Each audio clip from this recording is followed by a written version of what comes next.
Turing Machine. This is your review for 2. Good day, my name is Joe. Today I'll be going over Turing Machine and how it plays with 2 players. Now Turing Machine is a deduction game for 1 to 4 players where you'll be asking this verifier questions to gain information to get this code. This code is a 3-digit code and each number goes from 1 to 5. There's 125 possible outcomes, and it doesn't seem too hard, but once you get into it and ask the questions, it can be a lot of fun to kind of deduce, really quick deduction game. So let's see a little bit more how to play. So in Turing Machine, you're gonna get, your proposal, you're gonna get your conjecture on what a possible solution may be. Say the number you want to guess is 332. There's going to be 1 open spot on this, and when you ask your question to the verifier at the beginning of the game, you start off with 4 verifiers. It's going to give you, on the opposite, it's paired with a card like this. You're going to ask the question kind of to yourself. You're going to know what the question is depending on the verifier. It may be that yellow is even.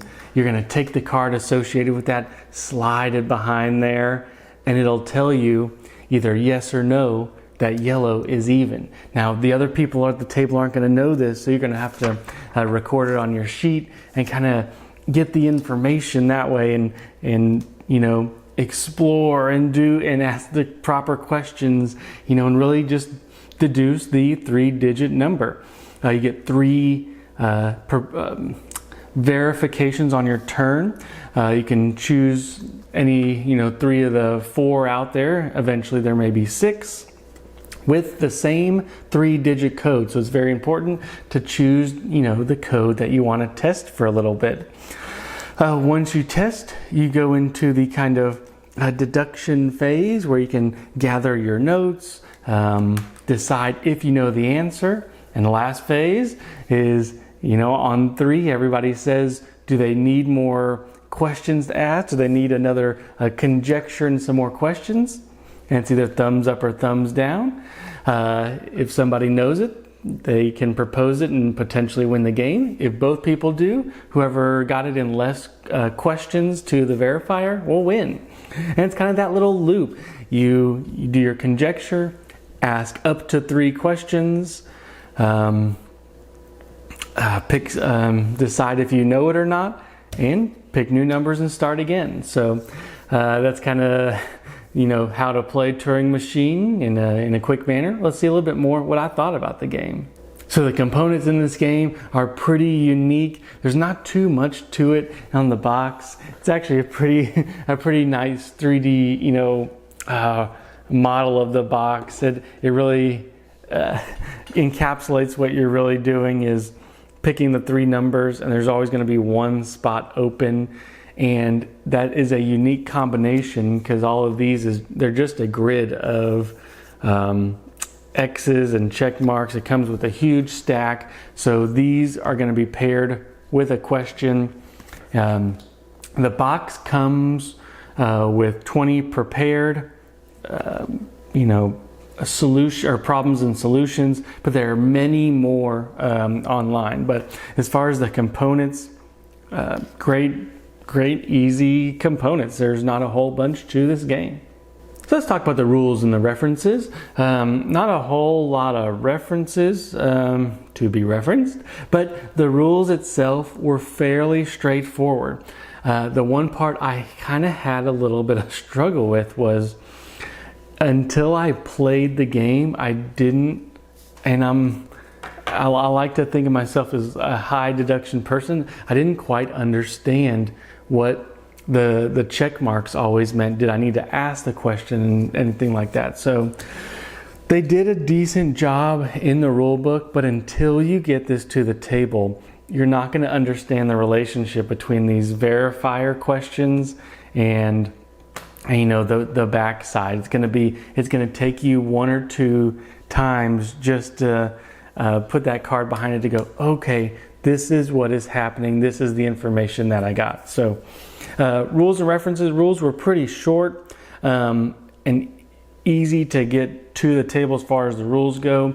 And it took me just 1 or 2 verifications to really get the flow down.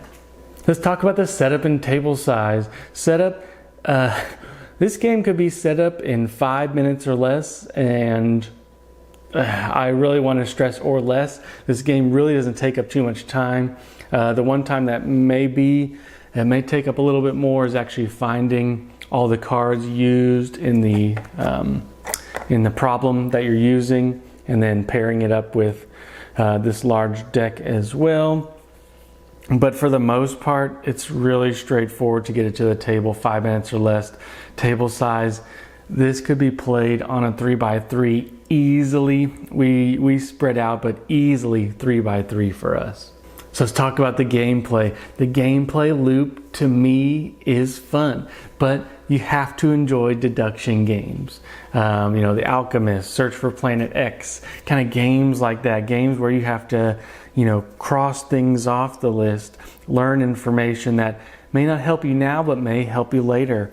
Knowing what numbers to guess for the round, because you got these numbers are what you're going to guess for the round, and then you get to ask up to 3 questions. You can't change these for the whole round, so you really have to plan, starting maybe in round 2, what you're really going to be asking and wanting information from.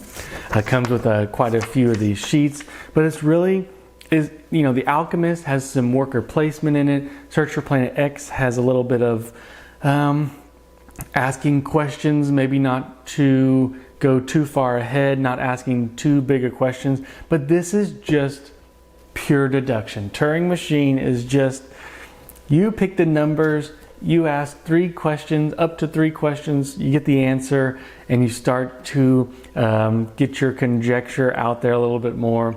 Hopefully you can get some of the easier ones in 2 to 3 rounds. But some of the more complicated ones, complicated solutions or problems that they have online are really brain burners. They'll really make you think. So this game, there's no fluff around it. There's no, worker placement. There's not much to it other than deduction. So if you like deduction games, Turing Machine could be for you. So is this game good for 2? And I would say yes. To get out some of the other deduction games we have just takes a little bit more to get to the table. But this could be a travel game. This could be a game that is easily portable. Get to the table in 5 minutes. Each game took us maybe 10 minutes to play. 15 if you include me searching for the cards for setup. But for 2 players, this is a lot of fun. Now, there's not much interaction that you're going to get with this game. So this game could also be played 1 to 4 fairly simply, to be honest. This game could be a great solo game. This could be a game that's pretty good for 4 because it's all simultaneous play. The only thing you're waiting for is maybe one of the cards to be available when you need to ask your question, but it doesn't take that much time. So for 2 players, it's in a larger box than it probably needs to be, but I would say it is quick to set up, portable, just a great game for 2. Nice little deduction when you want to play a deduction game but don't want to quite get out the Planet X or the Alchemist. I really liked it. I do highly suggest it. You can get it. It's pretty readily available. I know some of the games I cover on the channel, Kickstarter exclusive, not as readily available. This one you can get in local Barnes & Noble or local game store. But a lot of fun. This will stay in our collection just for I probably won't ever forget the rules. Endless plays. Like I said, 20 come in the rule book, plus a ton online. So that's my thoughts on Turing Machine. I really like it for 2. Will I say it's best for 2? It doesn't really matter because it's probably good at all player counts. It's probably a great solo game just to kind of take your time and do a brain burner. But AP's fairly low in this game, and just a good all-around game. So I'll stop rambling and hope you guys have a great day. Until next time.